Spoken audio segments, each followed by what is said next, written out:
Assalomu alaykum, hurmatli aziz mehmonlar. Bugungi suhbat programmamizga xush keldinglar.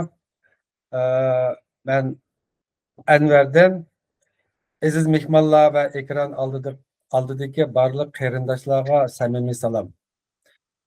Uyg'ur ajdodlari tarixda qudratli davlat imperiya qurgan.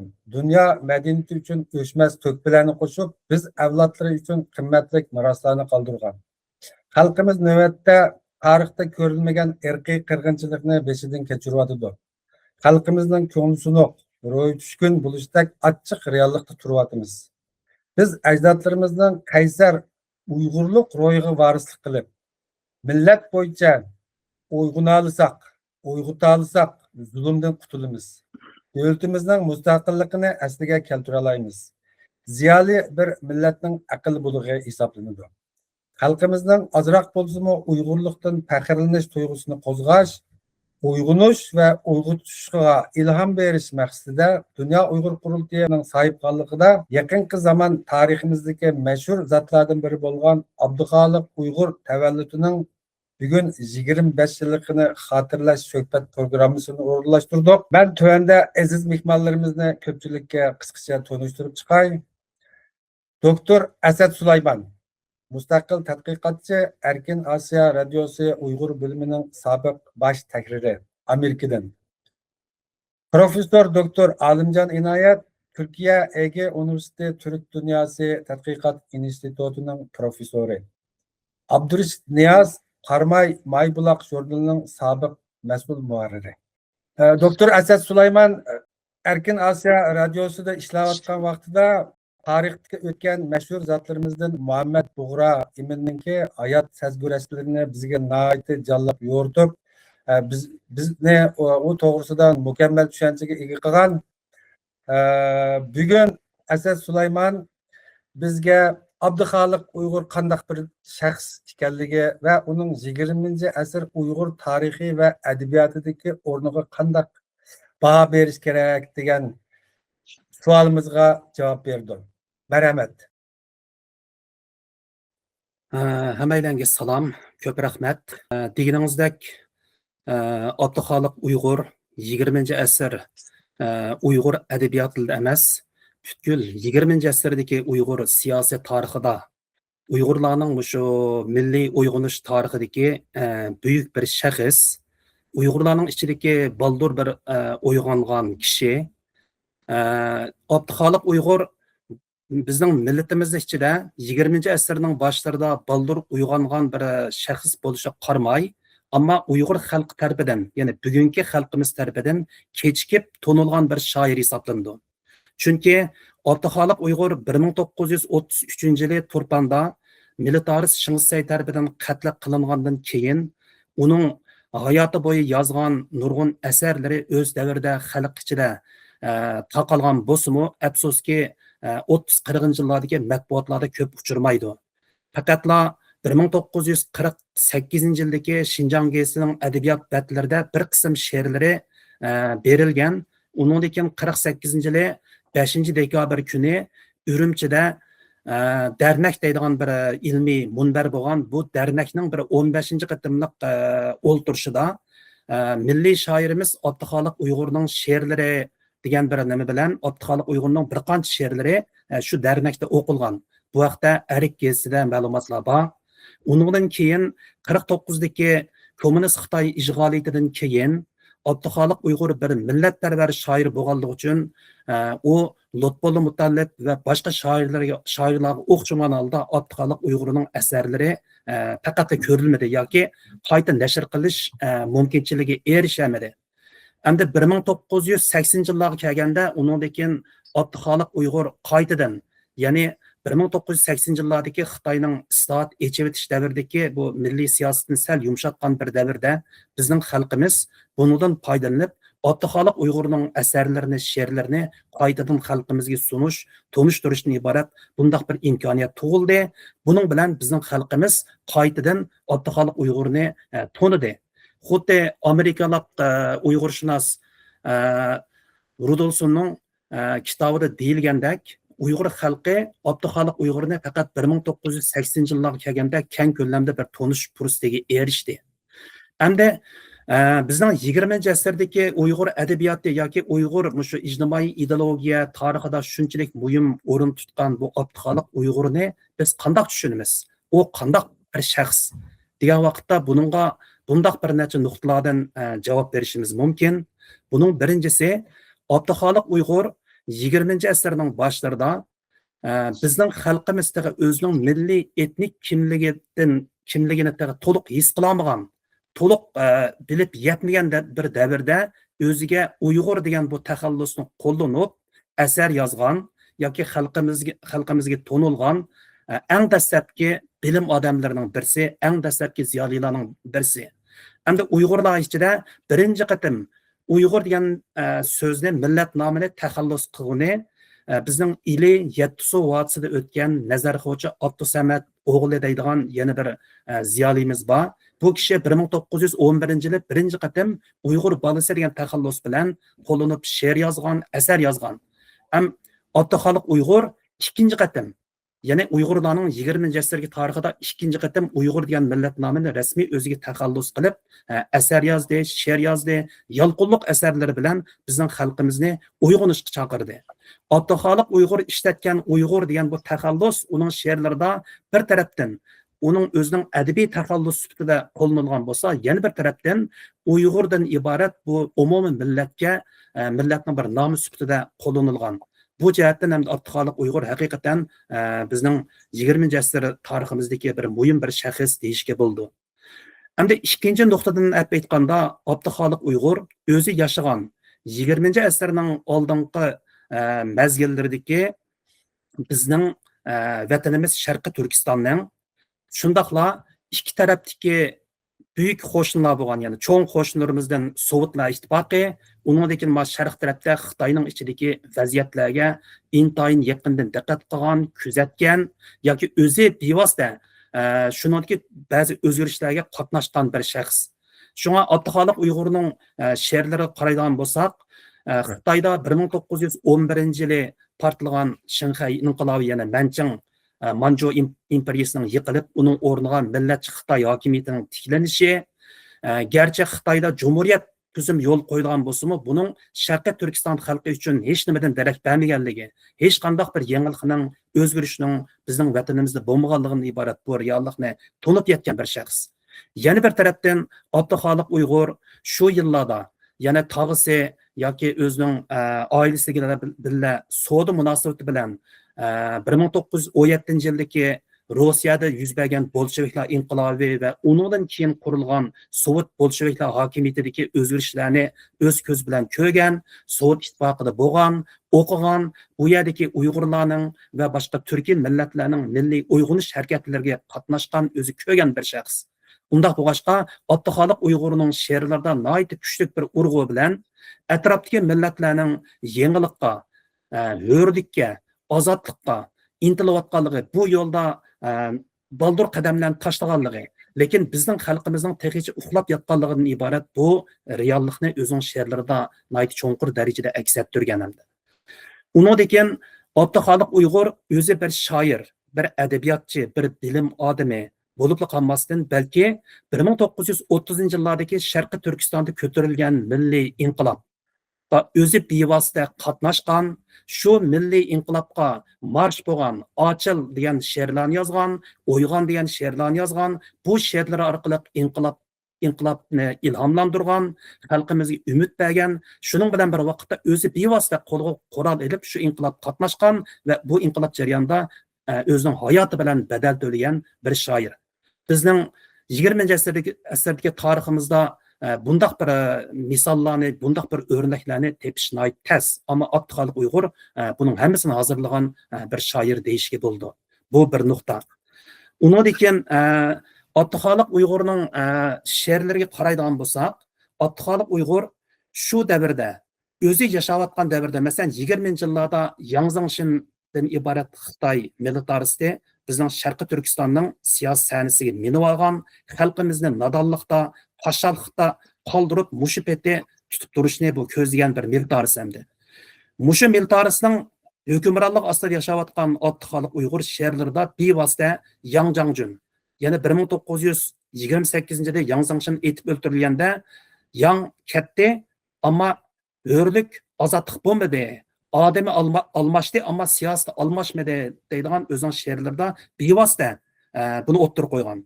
Undan keyin bu Qumul inqilobi bo'ldi. Bunun bu inqilob butkul Sharq Turkistonga yayildi. Buning bilan Yang Zangshinning o'rniga chiqqan Jin Shorin, ya'ni Jin Shorinning bu ismini bevosita atab turib tanqid qilgan. Ondan boshqa shu vaqtdagi Xitoy hukmronlaridan masalan Yang Zangshin, Jin Shorin, Ambal, Loyi, Darin degandek Xitoy amaldorlarining ismlarini o'z she'rlarida bevosita atab turib, ularning bu mustamlikachi hokimiyatiga bevosita qarshi turgan bir shoir deyishga bo'ldi. Endi undan boshqa Abduxoliq Uyg'urniki she'rlari qaraydigan bo'lsak, bu 20-asrdagi bizning milliy mustaqillik yo'lidagi izlanishlarimiz, ozodlik inqilobimizning keyinda nihoyat zo'r darajada millatni uyg'otish, milliy uyg'onishdan iborat bir jarayon bo'lishi kerak. Bu jarayonni hozirlash uchun Abduxoliq Uyg'ur o'zining she'rlarida eng oldi bilan bu millatni ilm-fan o'rganishga, o'zidagi qashshoqlik, nodonlikdan qutulishga, bu orqali milliy engini texnik kuchaytirib, milliy inqilobga hozirlanish, bu orqali vatanning mustaqilligini qo'lga keltirishdan iborat bu ideya Abduxoliq Uyg'urning she'rlarida nihoyat gavdalik. Masalan, uning G'azab va Zor degan she'ri bor. Buningdan bir misol olsak, uyg'onib ketdi jahon mag'ribi mashriq tomon. Men texi sut uyquda tush ko'rib yotarman. İlim pəndin yox xəbər, bastı qəflət xəvəb xətər, halimiz quldan bətər, qandaq çidab turar mən. Demək, Abduxoliq Uyg'urniki muşununğa oxşaş, muşu türdəki şeirlərə qaraydigan bolsaq, nihoyat kuchlik, nihoyat yalqınlıq dərəcədə xalqimizni uyg'onishqa, o'rnidan dars turishqa, millati, vatani uchun kurash qilishga chaqirishdan iborat mushundaq ruh yoshiringan hamdi. Undan keyin yana bir nuqta, Abduxoliq Uyg'ur o'zi yashagan davrning munosabati bilan uni bir jadidchi shoir yoki Sharqiy Turkistondagi jadidchilik harakatining muhim vakillaridan biri deyishga bo'ldi. Ya'ni butkul turk dunyosida, masalan, Rossiyani apaysak, Qrim va Qozondan boshlangan 19-asrning oxirgi choragidan boshlangan jadidchilik harakati butkul turk dunyosida bir turkchilik yoki turk millatchiligidan iborat bu iqimning uningdan butkul turk millatlarining zamonaviylashishi yoki zamonga moslashishi, uningdan bizning an'anaviy islom ma'rifini zamoniylashtirish, Yevropaning zamonaviy ilm fanlari bilan bu madras ma'rifini texnik kuchaytirish iborat bundaq bir iqim jo'sh urib rivojlangan. Shunga bu nuqtadan aytganda Abduxoliq Uyg'urni shu davrlarda qozoqlarning ichidan chiqqan Aboy Qononboy, O'rta Osiyodagi jadidchilarning muhim vakillaridan bo'lgan Fitrat, Cho'lpon qatorliq milliy shoirlarga, tatarlarning ichidan yetishib chiqqan Abdulla To'qayga tenglashtirish mumkin. Shuning bilan bir vaqtda yana uni xalqaro bir nuqtaga yaysak, hatto Abduxoliq Uyg'urning she'rlari va uning o'zining butkul hayotidagi kurash musobaqasini aytganda, uni Vengriyaning milliy ozodlik davridagi shoiri Sandor Pitofiga va yoki Kuba milliy ozodlik harakati davrida yetishib chiqqan milliy shoir Jose Martiga o'xshatish mumkin. Endi eng oxirida Abduxoliq Uyg'ur o'tkinchi davrning bir shoiri. Abduxoliq Uyg'ur yashayotgan davr bizning Uyg'ur tilining, Uyg'ur adabiyotining, Uyg'ur ijtimoiy ideologiyasining klassik bir davrdan hozirgi zamon davriga o'tayotgan bir bosqich.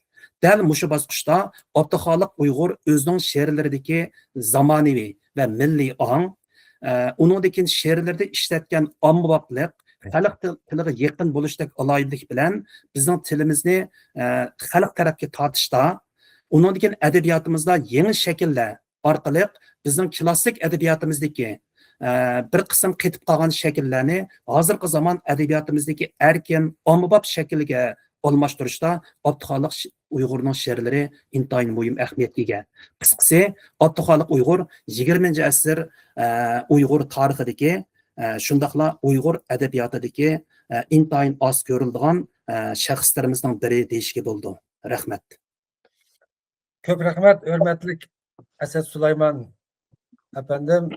Siz biz uchun nihoyatda qimmatli bo'lgan Abduxoliqninki hayoti 20 asr Uyg'ur tarixidagi va adabiyotida uning tutgan o'rni to'g'risida nihoyatda mukammal bir tushunchaga ega qildingiz. Endi programmamizni ikkinchi aziz mehmonimiz bo'lgan professor doktor Alimjon Inoyatdan boshlasak, hurmatli Alimjon, Abduxoliq Uyg'ur she'riyatining muvaffaqiyatlari nima? Uning vatan millat temisidagi yalqinliq she'rlari bo'libmi O'yg'on nomli she'ri qandaq bir tarixiy, ijtimoiy, siyosiy sharoitda yozilgan? Bu to'g'risida bizni bir tushunchaga ega qilsangiz, marhamat. Assalamu alaikum aziz qarindoshlar. Hammalarning shu vaqtda xayrli bo'lsin. Men bu programning xalqimiz uchun, davomimiz uchun xayrli bo'lishini tilayman. Abduxoliq Uyg'ur jadidchi, shundaqla millatchi va vatanparvar shoir. Uning she'rlari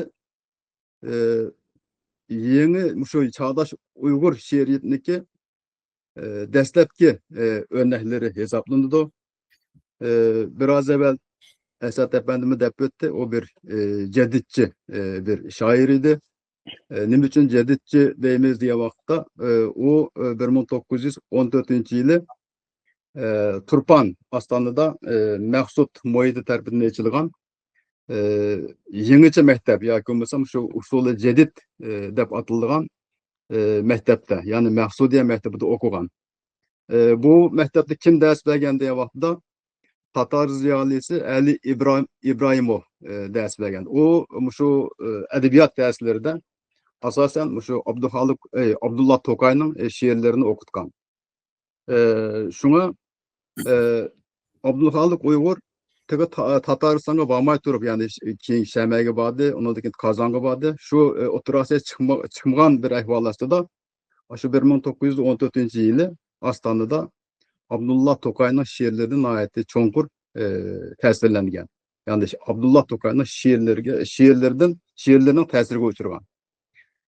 Şuna Abduxoliq Uyg'ur'un şiirleri qaraydigan bolsak, Abdullah Tokay'ın tesirine ayeti roşan göreleyimiz. Mesela Abduxoliq Uyg'ur'niki Bardor namlı şiiri Abdullah Tokay'ın bizni o'rinsiz yamanlaylar yoki bo'lsa Uyg'urcha bizga o'rinsiz tuhmat qilishidi degan she'r bilan o'xshab ketadi.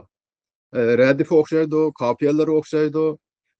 Bu she'rniki mazmuni o'xshab ketadi. Abdullah Tokay shu vaqtdagi Tatar jamiyatidagi nuqsonlarni, illatlarni qattiq tanqid qilgan bo'lsa, Abduxoliq Uyg'urmi shu Bardor degan she'rda Uyg'ur jamiyatidagi shu illatlarni qattiq tanqid qilgan.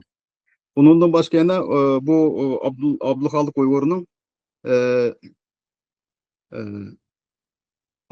Uyg'ur'un Tatarcha she'rlari bor.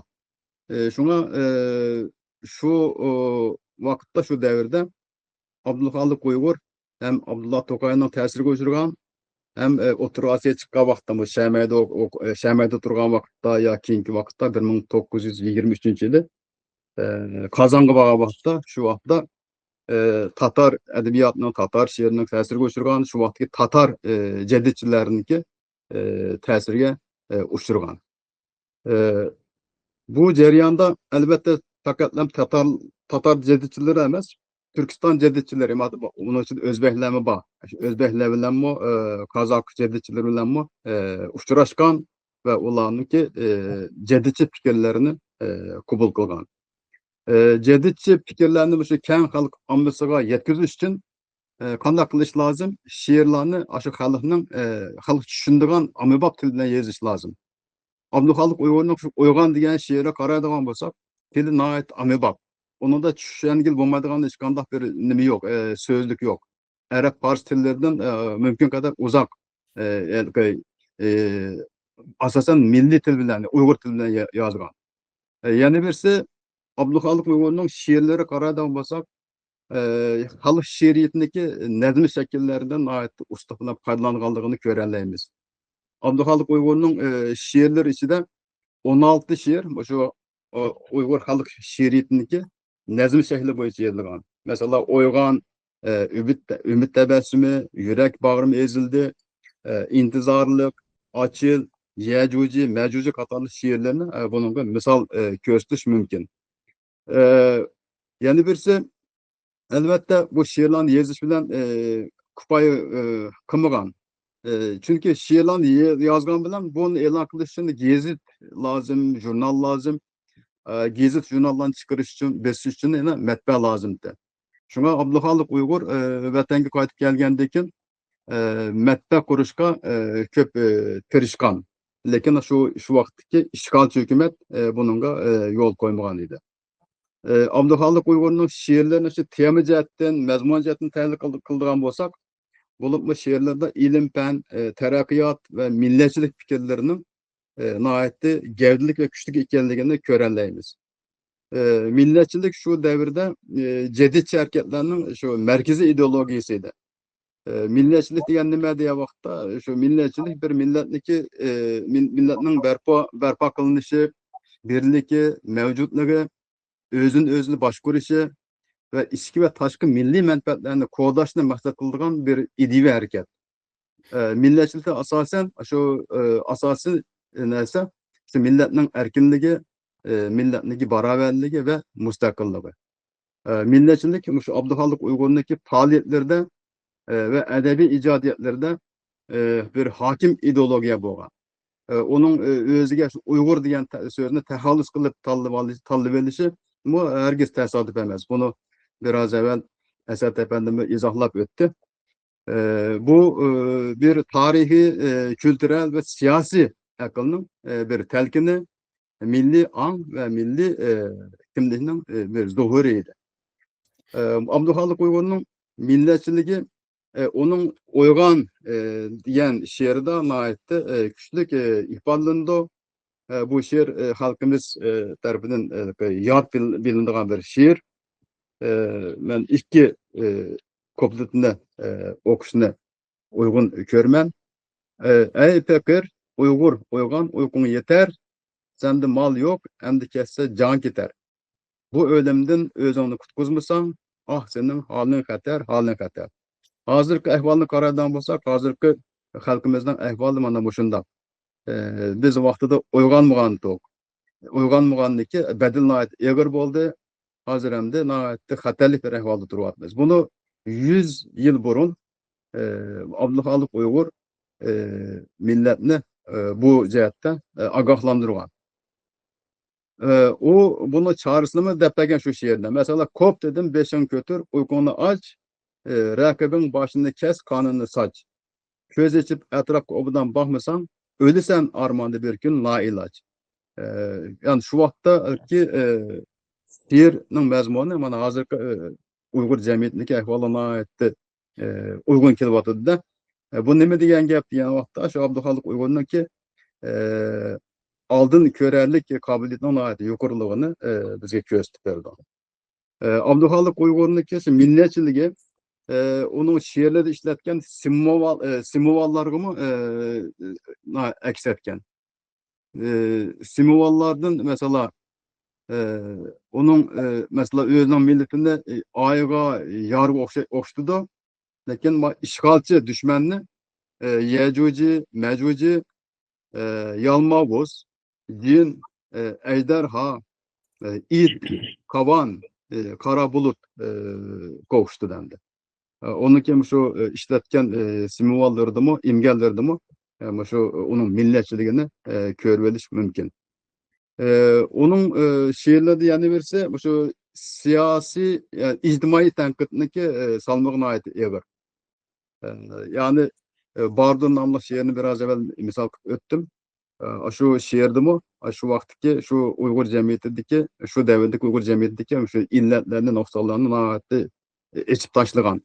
Bu illetler hazır yok mu desek, hazır mı nahiyetti küçülük bu illetler. Bunu tüstük doğru kilidi elbette. Lakin 100 yıl burun bunu Abdülhalik Uygur şu noktalarına oturup koygan. Lakin biz 100 yıl ötüp ketken bolsun, bulan epsus ki tüstük olamadık. Nime deydi o degan vaqtda bu Bardur degan şiirde biri bir yaxşılık kılsa onun yadını kılmak yok. Eti kelsi bir evretlerini açkanımız vardır. Hatayan dostumuzda bir ayıp zahir bulup kalsa, yuşurmayı birige onu tepip katkanımız vardır. Babalar şöhretini, gayretini hiç sığınmayımız, kilip gaflet cehalette yumup göz po atkanımız vardır. Oyun çakçak tüpeyleden öz ara biat bulup kalsak, yaraştırıp koyuş nede arıga ot yakkanımız vardır. Koşamet babıda bizden belek ustası hem yoktur. Kolluğu şumluk bilen renk yalganımız vardır. Kızıl gözlük, körelmezlik veya özü kılalmazlık, kılayda bel bağlayanlarga türlük tümen bohtanımız vardır. Yani bu Bardur şiirdeki bazı mısralar. Şu vaktiki Uygur cemiyetdeki illetlerine ait kattık, sökken, içip taşlıgan, bularını tenkit kılgan. Elbette Abdülhalik Uygur'un şiirlerinde bulardan başka yana ilim, fen, terakkat temesi buna ait küçük ifadesini tapkan, onun milletine gaflet uykusunu uygunlaşka, ilim fen öğrenişke, nadallıktan kurtuluşka, şu zalimlarga karşı turuşka çakırdığan nurgun şiirler var. Çünkü o nemi dep muşunda şiir yazgan diye vakti onun fikri boyunca zulümdeki sebebi neme diye vakti cehalet ve asaret. Bu millet zulümden kurtuluşuna halaydıgan basa aldı bilen cehaletke son verişi lazım. Cehaletke son verişi nemi kılış lazım? İlim fen öğreniş lazım. Bunu biraz evvel Esat Efendimiz bir misal kılıp etti. Neme deydi diye vakti şu Gazap ve Zar diyen şiirde oygunup ketti cihan mağribi meşrif tamam. Mentehi süt uykuda çüş görüp yatarı men. Başkalar kötü uçup suda yüzüp ketti yırak. Men misal yalan ayak destek tiken mangarı men. Fengi masak köz içip cedid kafir cedid tep karguşur. Bu hamakat devrede ateş bulup yanarı men. Bu şu vakta şu cedidçilikке karşı cemiyetteki yakımlanımı eksettirip eden bir şiir bu. Şu vakta cedidçilik Orta Asya'da başlayan İsmail Gasprali tarafından başlatılgan bir hareket. Şarkı Türkistan'a aitti. Güçlük tesir gösterken şairlerimiz, şu vaktaki ziyalilerimiz yenilikka intiliş ne teşvik kılgan ve lekin yenilik bir taraftan yenilikka intilmediği vakta bununla karşı durduğun nurgun güçlük mutasiplerle boğan cedidçilerine ait kağaydıgan kafirler kargaydıgan ehvallarına ait eğer boğan bu şu vakt devrindeki bir Allah illigi. Yani birisi mesela ilim benden yok haber bastı gaflet hakikat halimiz kuldun beter kandakçı dap durar mı? Şu vakta Abdülhalik Uygur milletinin şu ilim fen öğrenişke aitti. Çakırgan şu ilim fen öğrenişke rağbetlendirgen. Kısaca kılıp etkanda Abdülhalik Uygur şu 20. asır çağdaş Uygur edebiyatının en mühim vekillerinden birisi. Uygur Milli Uyguluş Hareketi'ndeki bayraktarı, Uygur milli kimliğinin asasçısı. Onunki şiirleri, onunki faaliyetleri elim ama şu yaşlarımız için, azıcık milletimiz için, yaşlarımız için ülgü bulalaydı yaşlarımız. Onundaki evlatlarımız yana şu Abdülhalik Uygur'un ruhiden ilham edişi lazım. Onun şiirlerini çokum okuşu lazım. Şu vaktiki cemiyetimiz kandaktı, hazır kandak oldu. Niçin muşna buluvatıdı bulanı oturup tefekkür kılış lazım bu konu, bu hafta. Yani birisi en ahir deydiğin bir cümle Abdülhalik Uygur'un şu alayda mühim dep kargan bir fikir şu milliyetçilikte. Milliyetçilik mühim bizden için milliyetçilik bir kural. Bu bulup mu işgalci Xitay'a karşı turuşta milliyetçilik mi güçlü bir kural. Bu milliyetçilikte çokum halkımız yaxşı doğru düşünüşü lazım. Milliyetçilik ırkçılık emez. Milletni süyüş diyen gap, milletniki şu özüneki mevcutluğunu kovduşu kodaş yolunda, özün menfaatini kodaş yolunda küreş kılıç diyen gap. Bunun ırkçılıkla münasebeti yok.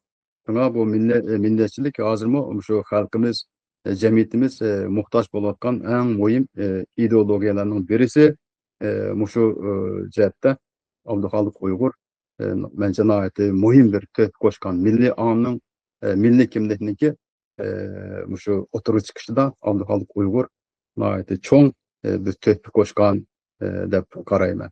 Rahmet. Çok rahmet. Hürmetlik Alımcan İnayet Efendi. Abdülhalik Uygur'unki vatan millet to'g'risidagi nadir asarlari va uning o'tirg'i chiqishidagi tarixiy sabablari to'g'risida, tarixiy sharoitlari to'g'risida bergan tushanchingiz uchun intayin ko'p rahmat. Hamda suhbatimizning davomi hurmatli Abdurashid Niyoz apandim keldi. Hürmetli Abdurashid Niyoz apandim, siz biz bilan Abdülhalik Uygur'ning O'yg'on nomli she'ri orqali u xalqimizga nimani nido qilgan? Bu she'rning o'z davridagi shundoqla bugungi kunimizga qimmati nima to'g'risida xalqimizga nima deysiz? Yoki ekran oldidagi ko'rguvchilarga nima demoqchi? Assalamu alaikum. Hürmetlik Dr. Alımca İnayet Efendim, Dr. Esas Süleyman Efendim. Şu program tesis kılışta çıkan en rahmet efendim ve hürmetli görünmeler.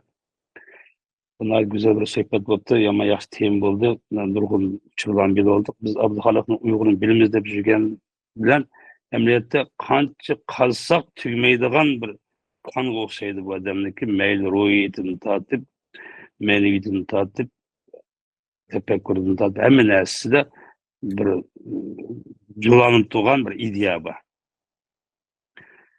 Merhum özünki Uygan degan bu she'rini 1920 yezib nashr qilgan, e'lon qilgan.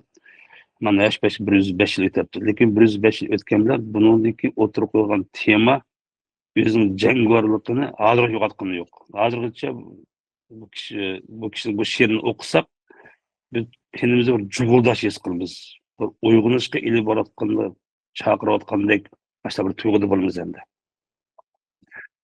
Avtor bu she'rni aynı vaqt yazgan vaqtida mening nazarimda milliy ongni uyg'otish maqsadida yozdim deb o'ylayman. Chunki bu kishi so'rash mumkin. Milliy ongni uyg'otish deyapsiz Abdurashid efendim, bu qamchilayotgani, norozilayotgani, ayblayotgani qashshoqlik, nodonlik, jaholat bo'lsa, qandaqsa milliy ongni uyg'otish deb tushunasiz desangiz, bu sal tarixga qaraydigan bo'lsak, bizningki tarixda o'tgan mashhur shoirlar mayli o'zining siyosiy tefekkürünü, fikrini bo'lsin yoki ijtimoiy ko'z qarashini bo'lsin, o'tirib qo'ygan olsa she'ridan foydalanganligi bilinib turdi. Demak, biz bu temadan Uyg'ur millatidagi she'rini tushundigan bir tarafidagi bog'lig'ini ro'shan ko'ra olamiz. Masalan, bizningki klassiklarimizdan Yusuf Xos Hojibniki mashhur asri Qutot bilmasakmi, u shu she'riy shaklda yozilgan didaktik eser, siyasi eser. Ahmad ibn Abi'nin Atabatul Haqqaiqmi shu she'riy eser. Alisher Navoiyning she'rlari qaraydigan bo'lsakmi, o'tkir fikrlar, yuksak talqinlar she'riy tildan bayon qilingan. Yani bunu biz bilib turdikki, Uyg'ur millati she'riy millat.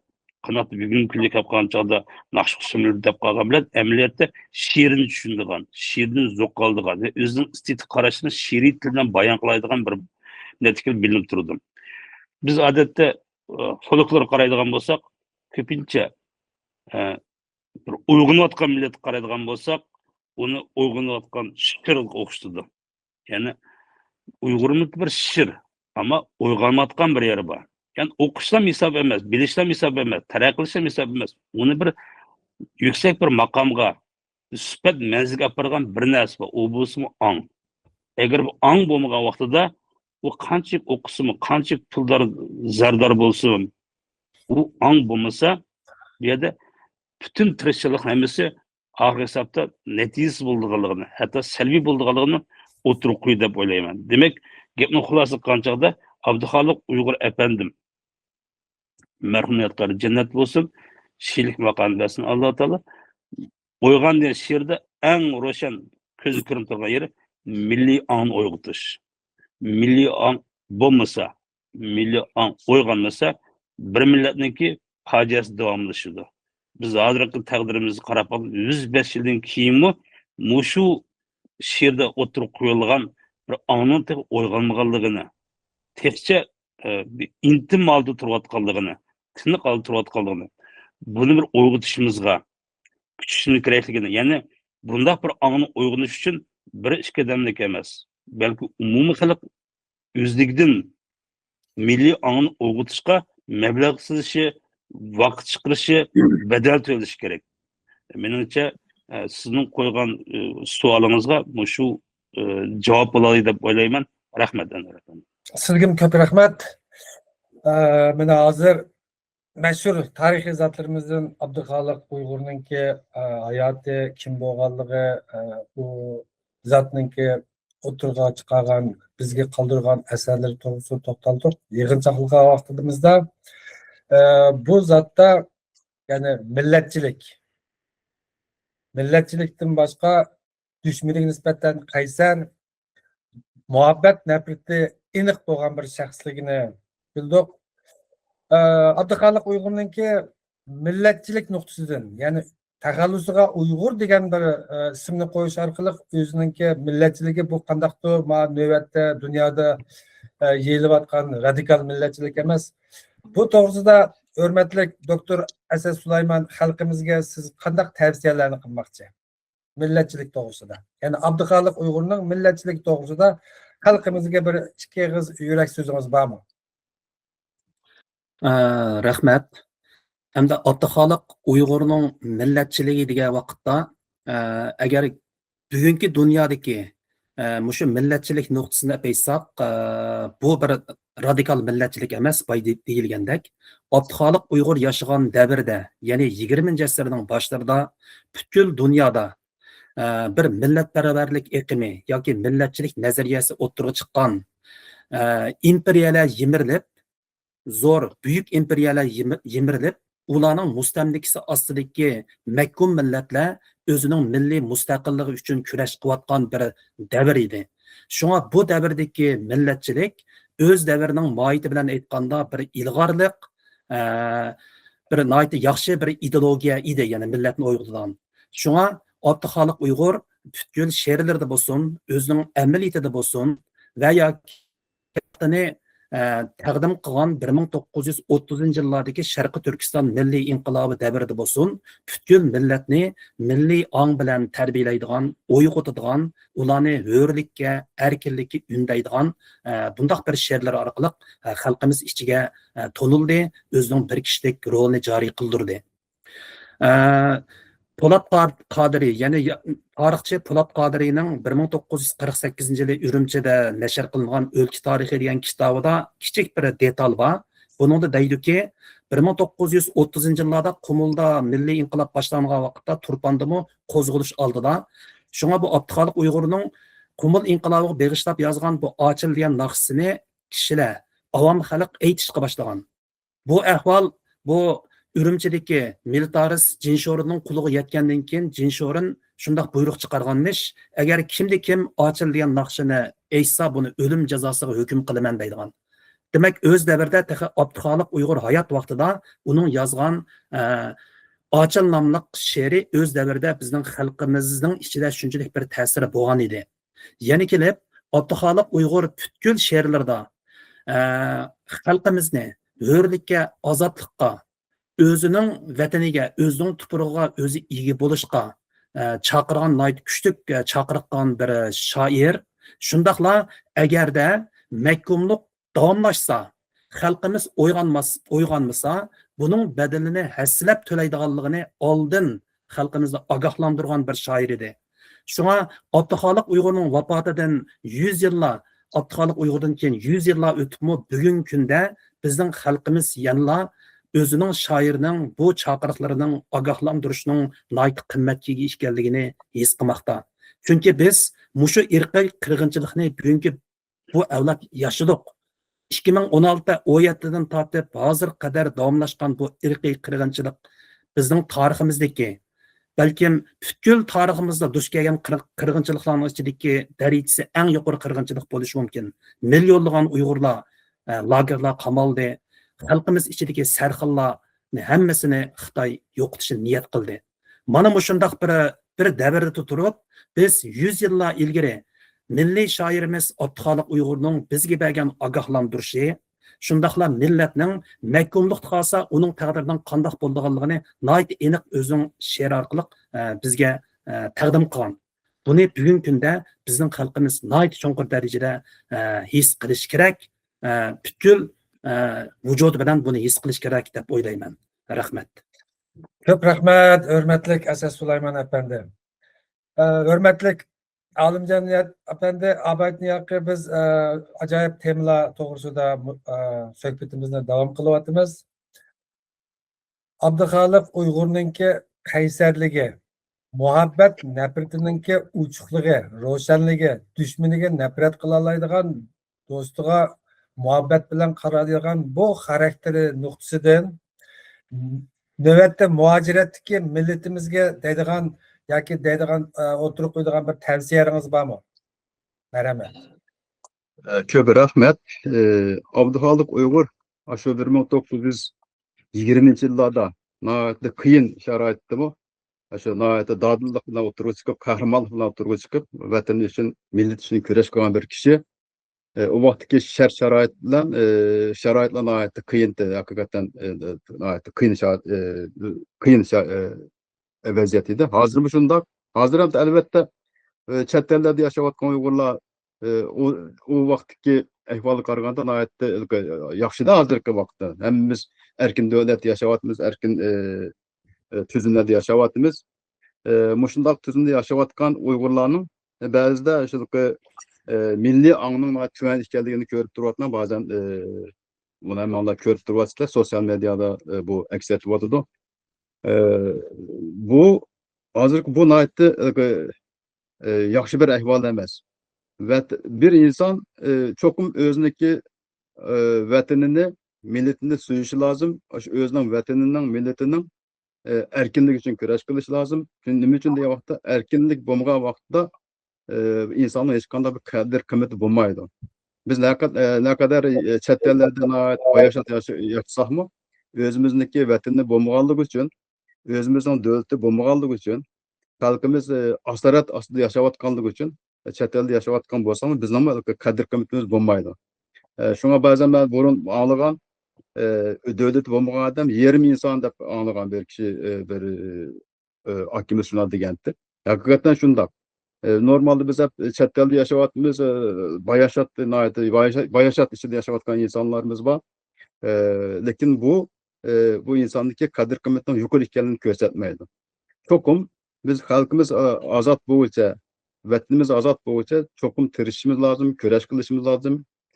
Shu vaqtida aynı vaqtda, aynı davrda Abduxoliq Uyg'urdek nurg'un shoirlar, nurg'un ziyolilar, nurg'un kishilar bulupmu inqilobchilar o'ziniki vatan uchun, millat uchun o'zining dinini fido qilib o'tgan. Biz hozir shunchalik ba'zan bir faoliyat bo'lib qolsa, pul chiqarishga qo'rqamiz. Pul chiqarishma oson to'xtamaydi chet el diasporadagi Uyg'urlar uchun. O'zimizning hayotni emas, muhim ba'zi pul chiqadigan vaqtlar masalalardami dadillik bilan o'tirib chiqamaydigan ahvol ko'rilyapti. Shunga men Abduxoliq Uyg'urni bir model deb qarayman, bir ulga, namuna deb qarayman yoshlarimiz uchun. Agar biz haqiqatan bu dunyoda qadr qimmat bilan yashaymiz deydigan bo'lsak, cho'qim shu xalqimizni, millatimizni ozodlikka erishtirishimiz lozim, vatanimizni cho'qim mustaqil qilishimiz lozim. Boshqa yo'limiz yo'q. Shunga mushu jihatda Abduxoliq Uyg'ur bizga nihoyatda cho'ng bir ulgu tiklab berdi deb o'ylayman. Yotgan yeri jannat bo'lsin. Rahmat. Sizga ko'p rahmat. Hurmatli Abdulistiniyoz efendim, siz bu o'yg'on she'ri orqali muhojiratdagi xalqimizga deydigan yurak so'zingiz bormi? Hoş, bayağı iki doktor bir ekmek timlarını oturup koyup ettim. Biz bayağı da bir şirin millet. biz şiir bilen yoğrulgan millet. Bizim tuncu mısralarımız mı kökten tamdık, yerden ündük dep başlandı. Bizim folklorumuzda bizniki ruhimiz şiir bilen kanca cipsilişip ketkenligini, mujassirleşip ketkenligini ayet roşen ko'ra olamiz. Şuna men bu şu muhaciretki ata-onalarniki, farzandlarimizga Abduxoliq Uyg'urniki bütün bir şiirlerini o'qitib chiqish bilan birga unda o'tirib qo'yilgan milliy ongni qandoq barpo qilishini tavsiya qilaman. Rahmat. Ko'p rahmat. Bu Abduxoliq Uyg'urningki hayoti asarlari, xalqimizga qilgan nidolari to'g'risida qanchalik to'xtalsak tugamaydi. Bugun vaqt munosabati bilan suhbatimiz shunchalik bo'lsa, agar bizning bu programmamizni yoqtirgan bo'lsangiz, boshqalarga tavsiya qiling, tarqiting. Bu sizning qimmatli ziyolilarimizning aqliy amakiga bo'lgan hurmatingizni, bizning xizmatimizga bo'lgan qo'llashingizni, shundaqla texnik yaxshi programmalarni ishlashimizga ilhom bo'ladi. Aziz mehmonlarimiz, qimmatli vaqtinglarni chiqarib bu suhbat programmamizga qatnashganliginglar uchun ko'p tashakkurimni bildiraman. Xayr xo'sh, kelar qatimliq suhbatimizda ko'rishaylik.